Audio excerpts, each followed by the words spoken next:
खाटू श्याम मंदिर सीकर राजस्थान में स्थित है। खाटू श्याम का इतिहास बहुत प्राचीन है। आज से लगभग 1000 वर्ष पूर्व में इस मंदिर का निर्माण हुआ था। सीकर जिला मुख्यालय से 43 किलोमीटर दूर खाटू नामक गांव में बाबा खाटू श्याम का प्राचीन मंदिर है। इस मंदिर में भगवान श्री कृष्ण और बर्बरीक की पूजा होती है। खाटू श्याम में बर्बरीक का सिर है, जिसे बर्बरीक ने भगवान श्री कृष्ण के कहने पर दान कर दिया था। कलयुग में खाटू श्याम को श्री कृष्ण का अवतार माना जाता है। खाटू श्याम को हारे का सहारा कहा जाता है, क्योंकि जिसकी मनोकामना कहीं पूरी नहीं होती उसको श्याम बाबा पूरी करते हैं। इस वीडियो में हम आपको खाटू श्याम का इतिहास, कहानी, कथा और खाटू श्याम मंदिर कहाँ स्थित है, इसकी पूरी जानकारी देंगे। खाटू श्याम का इतिहास महाभारत काल से है। ये पांडुपुत्र भीम के पौत्र थे, जिनसे खुश होकर भगवान श्री कृष्ण ने इनको कलयुग में अपने नाम से पूजनीय होने का आशीर्वाद दिया था। खाटू श्याम जी का नाम बचपन में बर्बरीक था।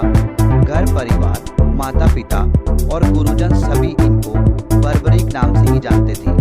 भगवान श्री कृष्ण ने इनको अपने घुंघरालू बालों की वजह से श्याम नाम दिया था। खाटू श्याम जी को श्याम बाबा, तीनों का नाम, कलयुग का अवतार, शीश का दानी, खाटू वाला श्याम, हारे का सहारा, लक दातार, नील घोड़े का अस्वार, खाटू नरेश आदि नामों से भी जाना जाता है। खाटू श्याम को मोरवी नंदन भी कहा जाता है। खाटू श्याम जी की कहानी की शुरुआत मध्यकालीन महाभारत से शुरू होती है। बलवान भीम के पुत्र का नाम था घटोत्कच। घटोत्कच का विवाह दैत्य राजा मूर की पुत्री कामक कंटकटा, जिसे मौरवी के नाम से भी जाना जाता है, के साथ हुआ था।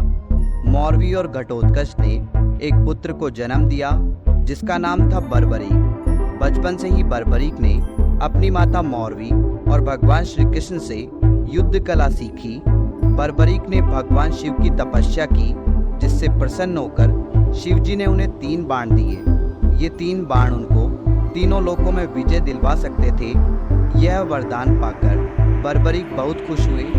बर्बरीक अपनी वीरता और शक्तियों के लिए जाने जाते हैं। महाभारत काल में जब कौरव और पांडवों के बीच युद्ध शुरू होने वाला था, तब बर्बरीक अपनी माता के पास गए और युद्ध देखने की स्वीकृति मांगी। इस पर उनकी माता ने उनसे पूछा कि तुम किसकी तरफ से युद्ध लड़ोगे।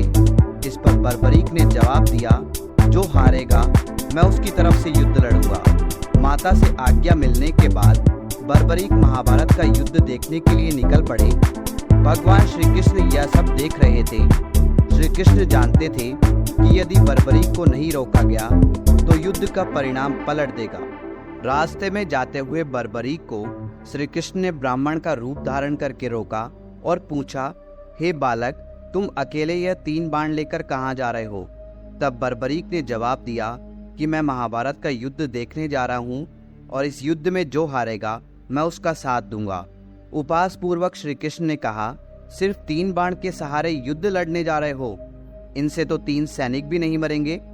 यह सुनकर बर्बरीक बोल पड़े, हे ब्राह्मण, यह कोई साधारण बाण नहीं है। यह बाण मेरे आराध्य महाप्रभु शिवजी ने मुझे दिए हैं। 3 बाण तो क्या, सिर्फ एक बाण एक पल में युद्ध को खत्म कर देगा। हालांकि यह बात श्री कृष्ण पहले से जानते थे।